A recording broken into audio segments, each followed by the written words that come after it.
about Spider-Man Brand New Day. So, if you don't know, recently Spider-Man Brand New Day hit theaters like a month now. I think it's gonna be a month. No, it won't be a month. It came out. Did it come out late July? It came out late July, and it's very popular. Of course, as you know, because everyone loves Spider-Man. So I recently went to watch it, and as I did last year with Superman and Fantastic Four, I said I'll do a review on this one because you guys kind of like those last two reviews. So I said, you know what? I'll hit my opinion on this one. First of all, I want to start off with a few things before I get to the video. Well, you're already watching the video, but get to the review itself. First of all, there will be spoilers for Spider-Man Brand New Day. So if you haven't seen it already and you're one of the few that haven't, if you don't want to hear spoilers or you don't want to hear anything like that, you are allowed to click off the video now because I don't want to spoil you this movie. Now let's get into the general question. If you just came here to click off real quick, yeah, the movie was great. The movie was really amazing, and I really enjoyed it. I think it's really I think it has to be Tom Holland's Spider-Man's best movie, hands down. It is 100% Tom Holland's Spider-Man trilogy. Oh well, it wouldn't be a trilogy anymore, but it was definitely his best Spider-Man in my opinion. And again, that could come with some bias and stuff like that. Again, I grew up with Andrew and Toby, so it again does come with a little bit of bias, but I do think that this was generally the best Spider-Man movie for Tom Holland's Spider-Man. Is it the best Spider-Man movie in general? I wouldn't consider it that way, but I do consider it one of the best. I would consider it one of the best Spider-Man. So that I just want to give that little introduction first off. So if you want to go click off the video now, you can, because you're basically all what you come here for. You basically want to know if the movie was good. It is good. It was really good. And you probably already knew that because you watch it. But if you're also interested to hear my opinions on it, you could also stay. So where do I even start off with this video? I really was thinking a while now where to start, because this movie is over 2 hours and 25 minutes long. There's a lot in this movie. And I think I'll go with what I liked first, and then I'll go with what I disliked. So then you could get an overall idea in the end and be like, yeah, this is what he liked and this was his like. By the way, I just want to get this clear. This is not to like change your opinion on the movie or anything. If the movie wasn't for you, the movie wasn't for you. Again, if the movie was for you, it was for you. And I don't recommend, at the end of the day, I can't tell you your opinion. That's up to you. This is just to basically give you my thoughts on it, and then you'll be like, all right, I disagree with that, I don't agree with that. Again, I'm not a professional, so you can have your own opinions too, and they would be also be valid. So let's get into it. So I want to start off real quick with the writing real quick, and I'm going to go in a little bit of a summary of the movie. So again, that's why I say if you didn't watch this movie as yet, there will be very big spoilers. So the movie Spider-Man Brand New Day basically starts off from Spider-Man No Way Home, which basically, if you couldn't remember, at the end of that Spider-Man movie, Tom Holland's Spider-Man basically, everyone forgets who he is. Everyone forgets who Peter Parker is, including MJ and Ned.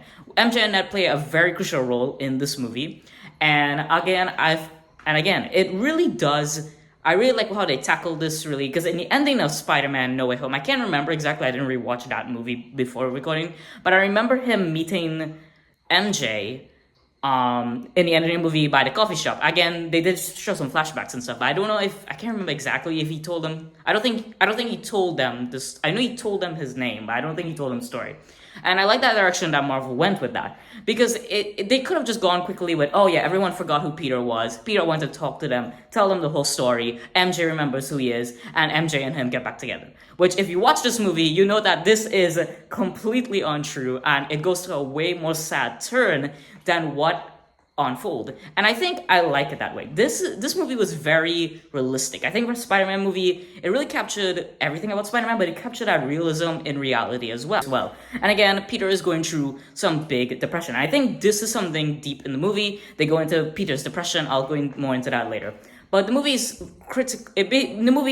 correlating very well to his depression. He sees MJ and Ned around, he just can't talk to them. And again, he doesn't want to just go back in, because as he explains in the movie, he's scared to lose MJ and Ned once more. But again, as the movie went on. So Spider-Man, basically, we see some really cool effects of him in New York. I'll get into that deeper, but let me just quick through the summary. And basically, he faces a villain now that gets into people's mind. If you watch this movie, and again, spoilers again, I don't know if you're here, if you don't want to hear this, but the villain of this movie will be, well, partially the villain will be Jean Grey, which I have my own thoughts on the X-Men and all that. Jean Grey basically goes inside people's head and is trying to go to damage control, because in damage control, She believes that's where they have her sister. Again, a lot of this is not executed the way I'm saying it. It's just to summarize it for you. The movie does play on the role of the sister for so long. And it actually, halfway through this movie, you don't know why Jean Grey wants to go in there. The mid half, there's two parts of this movie. I would even say it was like a 2-movie special because there's basically 2 movies. The movie is very long, 2 hours and 25 minutes. So they were able to basically fit 2 movies in one, in my opinion. Because when you basically reach the first half of this movie, you thought it was the end of the movie. And then they hit you with the second half. So the first half of the movie basically focused on Peter's depression. Peter struggles with his depression. He can't talk to Ned, can't talk to MJ. He actually goes up to talk to them. And it doesn't really work out in favor. He finds out that MJ has a new boyfriend. Ned is this super Spider-Man fan who creates a website. I thought that was really funny. Who doesn't love Ned?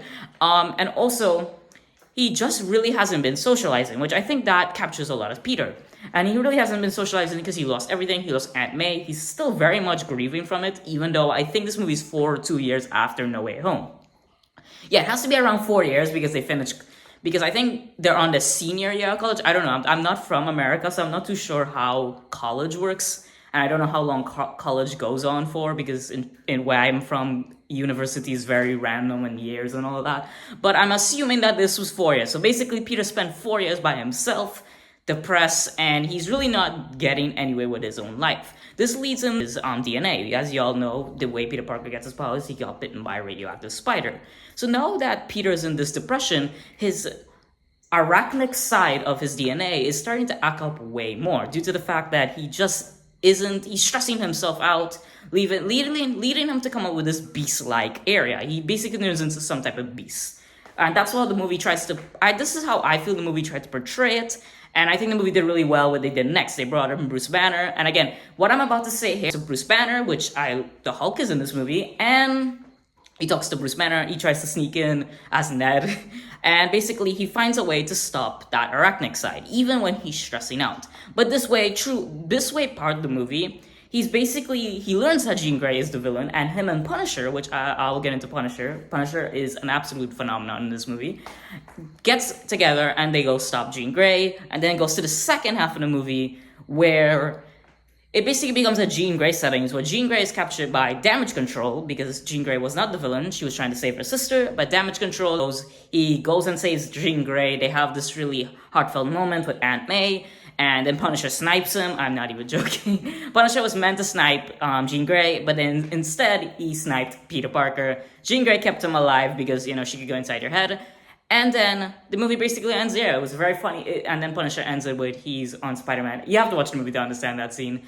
But it was really funny. They had a lot of good side characters. They had the Hulk, they had Jean Grey, they had Punisher, they had Yelena. They had a lot of great characters. I think now I'm going to go into what I liked and what I didn't dislike. But I will say one thing off. As a Marvel fan, whether you have MCU, I think if you understand and you watch in general know the X-Men, you definitely knew who the villain was in the beginning. I mean, people already knew Sadie Sink was going to play a redhead character in the MCU.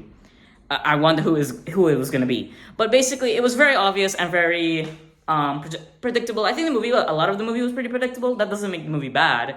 And I think writing has to do. But I want to start off with what I liked and then go into what I didn't like. First of all, I want to talk about the Spider-Man vibes. This movie picked up... I won't say Tom Holland Spider-Man anymore. I'll say MCU Spider-Man. Because, Tom Holland's great. MCU Spider-Man has struggled a lot with, and that's the Spider-Man vibes. The Spider-Man vibes. Because for the longest while, the MCU has struggled giving Spider-Man the Spider-Man vibes. Even though he's in New York, he's stopping bad guys. It just felt like an MCU movie all over again. And I think, yes, for characters like Iron Man, Captain America, even the Hulk, you can have this MCU vibe. Again, these are, MCU heroes. But for Spider-Man, you have to be a little more specific. For crying out loud, Spider-Man is his own unique hero. And he's not specific to the MCU or the Avengers, all that. And I think this is something that the MCU Spider-Man struggled with a lot. And that was basically trying to get the Spider-Man vibes. But this movie, the first half of this movie is complete Spider-Man vibes. He fights the Scorpion, he fights Tombstone, it's really good. He fights the Hand. It's a really good symbolization. I think you would enjoy the Spider-Man vibes. It made you feel like you're watching a Spider-Man movie, which I think again, as I said, the MCU has been struggling with Spider-Man. They haven't given a movie or haven't given in a situation where Spider-Man feels like Spider-Man. But this movie absolutely does it right. And I think when it came to Spider-Man, I think the depression works really well. Now let's talk about this depression and why it works hand in hand with the vibe of Spider-Man. Everyone knows Spider-Man. We've all made fun of him because we all made, not really fun of him. We've all felt like him due to the fact that the writers hate him. That has been a popular meme in Spider-Man history for years. But I feel like this movie makes sense on it, and the depression makes sense. Spider-Man is a character that would isolate himself if he got into this situation. And again, he's never gotten into a situation this specific in the comics, but the writers knew exactly how to write it to make sense. This is what Spider-Man would do. This is what Peter Parker would do in these situations. And they captured that really well. And I think it worked really hand with depression because Peter Parker is someone who has not really, while being a very likable person and likable character by multiple other characters, he tends to need some type of moral support in a human standpoint, if that makes any sense. What I'm trying to mean, Peter could be friends with anyone, but he still needs someone that isn't a superhero to be friends. For crying out loud, in this movie, Spider-Man and Peter struggle with. He doesn't know who's Peter and he doesn't know who's Spider-Man. It really correlates a lot to the whole idea that he's wiped out of everyone's mind already. No one remembers Peter. No one remembers him. But it feels like Peter doesn't even remember himself because he becomes a full-on workaholic and a very big obsession with following Ned's Instagram. I mean, I don't blame him. I mean, that used to be his best friend. And throughout this movie, we see him learn to adapt to everything he was meant to learn. And that is so beautiful in a way. Every bad thing you see in the beginning of this movie Peter comes to a resolution in the end where he realizes that he doesn't need to be this way. This was Peter Parker for 4 years. He was not communicating with anybody. He was just being Spider-Man. And the only person he was talking to is Aunt May. And as we know, Aunt May is not alive.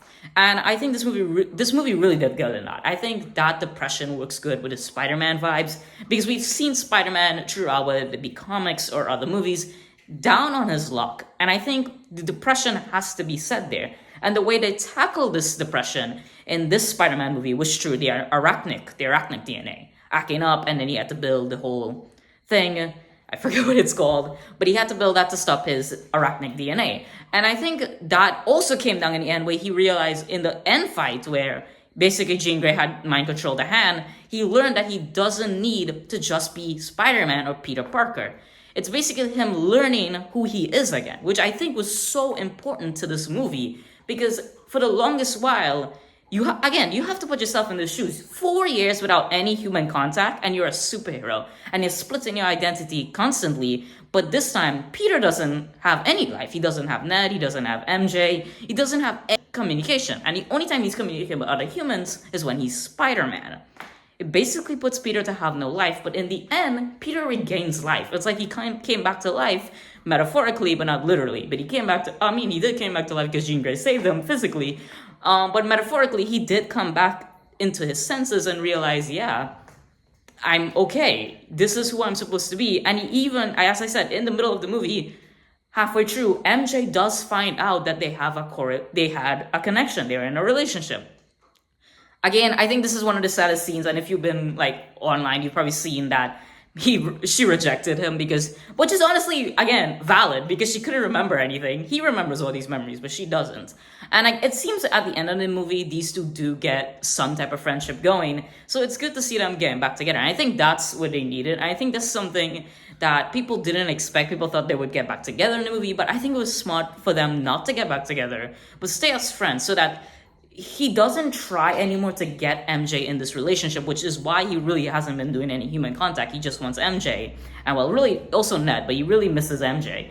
But he has MJ as a friend now. And that still gives him the purpose to want to explore Peter Parker's life. And I think that by itself says way more than just putting them back together real quick. Let's clean up the mess. I like that they keep that in there and they're still keeping the idea that, yeah, Peter and MJ knows now, but again, she's gonna. It also leaves that this is, again, MJ and him are together. they're friends. They could still build a romantic relationship from this. Again, it seems like MJ and her boyfriend in this movie don't have really a connection, really. They're not really getting along too much. It feels like it's going nowhere. So it does line up to the other movies where this will lead to something. And I just want to talk about now just a few like awesome perks of this movie. Hulk, I gotta be real. We never gotten a good Savage Hulk. Again, spoilers. Savage Hulk until this movie. I am a get some redemption in this movie felt so good. We haven't gotten a good Savage Hulk since Thor Ragnarok. So having a Savage Hulk, again, that fight went bad. Don't get me wrong. Peter was getting completely ass whooped.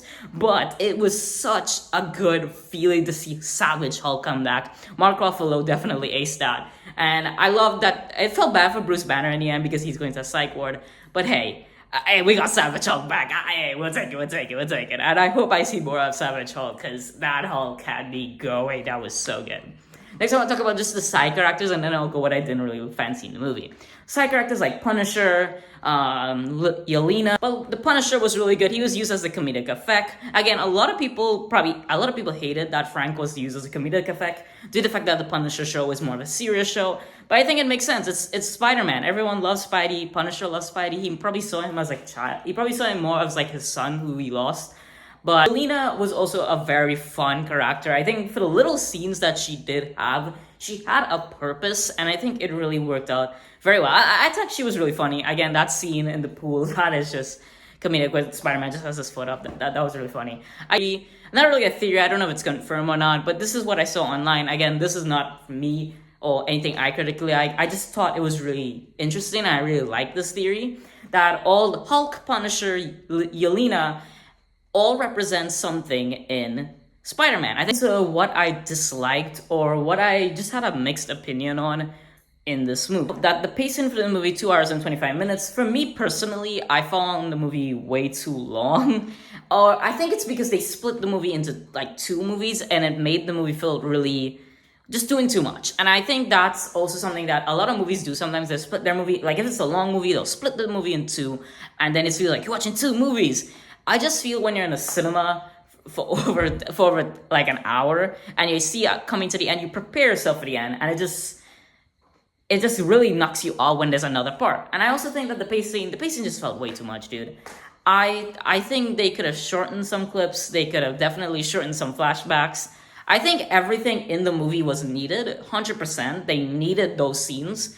It just felt way too long in some ends. X-Men and what this has to do. Again, Jean Grey is pivotal in this movie, obviously. But it brings a lot of questions onto what's going on now. Because again, they are bringing out an X-Men movie. I think it's coming out, I don't know when. They should put me as Nightcrawler. Just saying, MCU. I'm right here. Anyway, I love Nightcrawler. I would do my boy justice. Just want to put that into the video. But yeah, I think that was really it. But it really confuses you, again, if you're a Marvel fan, from comics-wise and movies-wise, because Jean Grey meets Professor X. Professor X basically raised her. It's very confusing on that, and I hope it kind of leads them to more explaining now in the X-Men movies. And I don't know how close the writers of the X-Men movies are and Brand New Day are, but I think that most likely it might be an easy fix. In the most part, again, I saw some theories online. Again, these theories weren't just mine, but I saw some theories that Spider-Man created the inhibitor that knocks out his powers, and it also knocked out Jean's powers.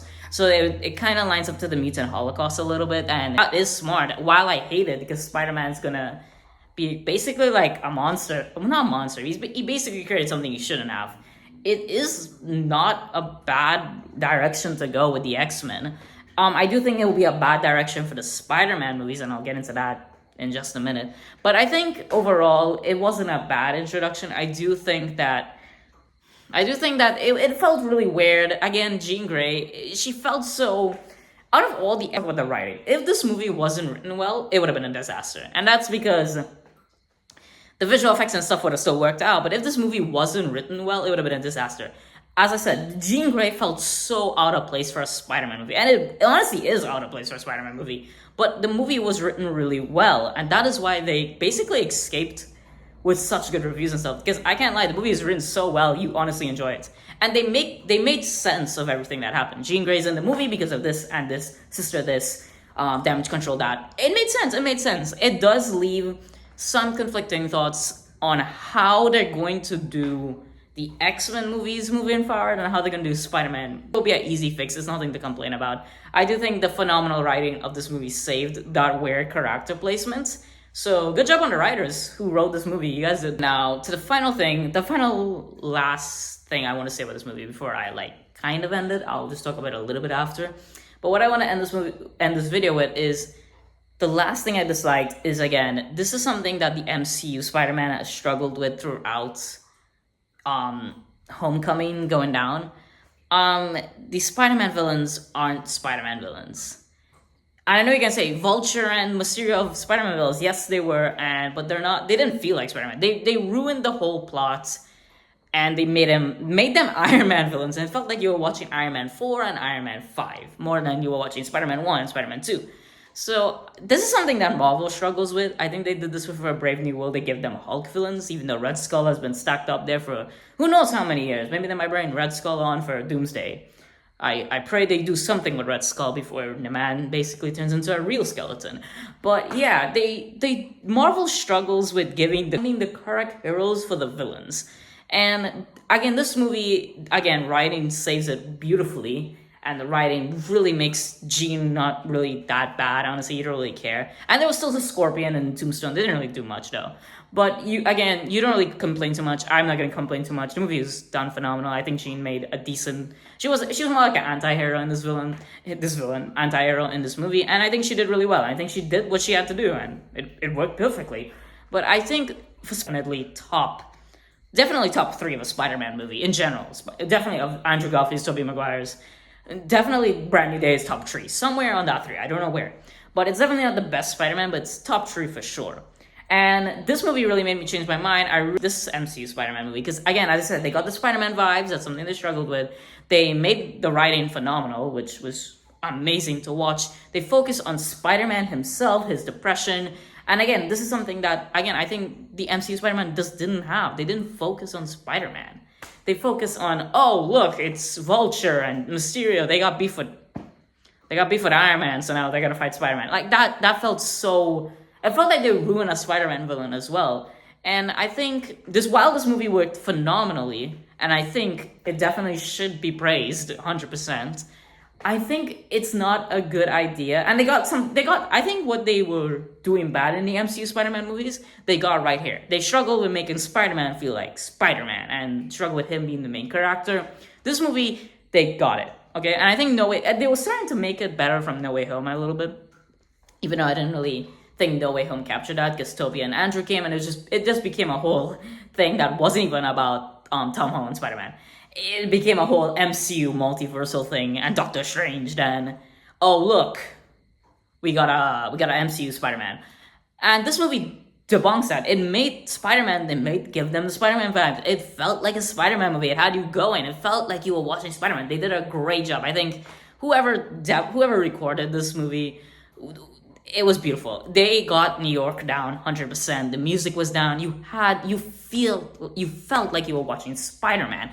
That's something the other 3 struggled with, and I think that's why this one is definitely top dog on the top 3 spot, because it felt like a Spider-Man movie, and it didn't feel like a collage of all the MCU movies and this movie and that movie like the other Spider-Mans were. This movie was a Spider-Man movie, and I always say this, right? Even when MCU was making their own Spider-Man and they had the difference between when you add the MCU lore to him and when you don't add the MCU lore to him.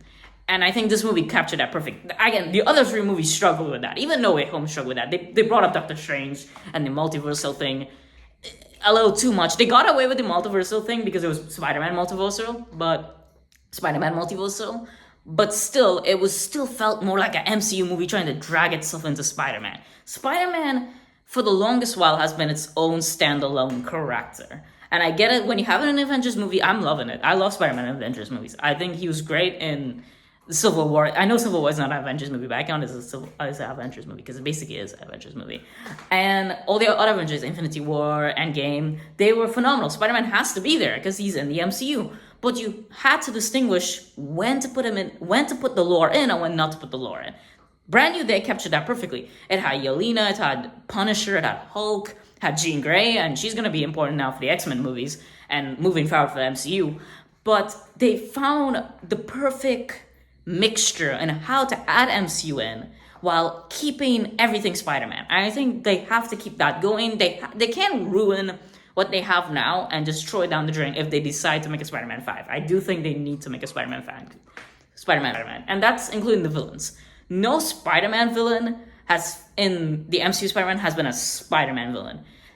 I guess you could say No Way Home had Spider-Man villains, but I want Spider-Man is completely just Spider-Man. He's not collide with MCU, which they did in Brand New Day. They didn't collide it. They add stuff, like Yelena was there. She talked about the New Avengers, big potato, small potato stuff. But they didn't force it like they did in the other three movies. And I think No Way Home, while No Way Home is amazing, they forced that multiversal thing down on Spider-Man really bad. And they pictured this really good. They got the Spider-Man vibes. That's something they struggled in all three of those previous movies. This got the Spider-Man vibes to this MCU Spider-Man. They got the writing really well. They added MCU while not demolishing the Spider-Man. And they focus on Peter Parker and Spider-Man. I think, again, they're going in the right direction to make this... They're making Tom Holland basically the best Spider-Man ever. And if they go to make Spider-Man 5 and they keep what they have there now, but they focus on a Spider-Man villain and prioritize that, that would be the best Spider-Man movie, probably. Generally. And you're probably thinking, oh, well, there's so many villains in the MCU. Why do we have to go Spider-Man villains? Because it's a Spider-Man movie. The Spider-Man movie, man. We need Spider-Man villains to fight Spider-Man. And again, you could hate me for that, but I think we need a movie where it's not at MCU. We need, like, again, as you trying to put everything MCU into Spider-Man. It makes sense. Spider-Man is the biggest MCU character, biggest Marvel character in general, right? Most lovable character. So you want to put as much MCU so you can put the hype up for the movies, because if people, again, for crying out loud, in the box office weekend, this movie made $1 billion. If people go watch Spider-Man, they see another MCU hero, they're gonna want to watch the MCU movie hero now, because that guy was in Spider-Man. Again, I understand, but you can't keep forcing MCU down Spider-Man. You have to put it just Spider-Man. I think that's really it. Inhibilator, I can't speak, causes some problems because it might feel like the next Spider-Man villain might be Magneto, because of course Magneto is going to be pissed when he finds out Spider-Man made that. He's going to want to kill Spider-Man. And I feel like if they go down that direction, they're going to have to put Magneto as a Spider-Man villain. And I feel like the MCU Spider-Man franchise doesn't need that anymore. We have too many villains where it was a Spider-Man villain, it just wasn't a Spider-Man villain. And now, Brand New Day wasn't even a Spider-Man villain. Damage Control, I guess you could get a Spider-Man villain, but it wasn't even going against Spider-Man. The Hand, they weren't even villains. You saw them in a flashback of him defeating them, and then when Jean Grey controlled them. So I want this movie to focus, and I think a little complaint I have is that they use Damage Control when I think they could have done a Spider-Man villain oriented, like something Spider-Man villain oriented. I think Kingpin would have been good, but I know Kingpin has already been used in the Daredevil series, so I guess I know that wouldn't make sense. But Mr. Negative. I think Mr. Negative, if they're looking for a big villain that will cause real trouble, a lot of trouble, is definitely Mr. Negative. I think he would be really good as a Spider-Man 5 villain. Mr. Negative as a Spider-Man 5 villain would get people in that seats immediately. People don't know much about him, which will get people into the seats. People who do know about him, they know he's badass. And Spider-Man fighting him, I think if they want to focus on a Spider-Man villain, I think they need this now. I think they need to just keep everything good, which is Spider-Man vibes, the writing, the little bit of MCU in it, not too much so it ruins the Spider-Man vibes. It's focusing on Peter Parker, and now add the Spider-Man. Now add the Spider-Man villain.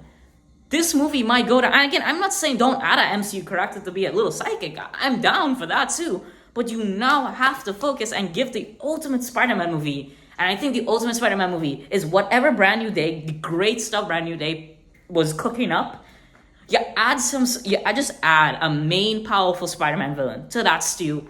You're gonna make the banger. You're gonna make the next best. You're gonna make Gordon Ramsay craving, dude. And I'm just telling you, you're gonna make him crave.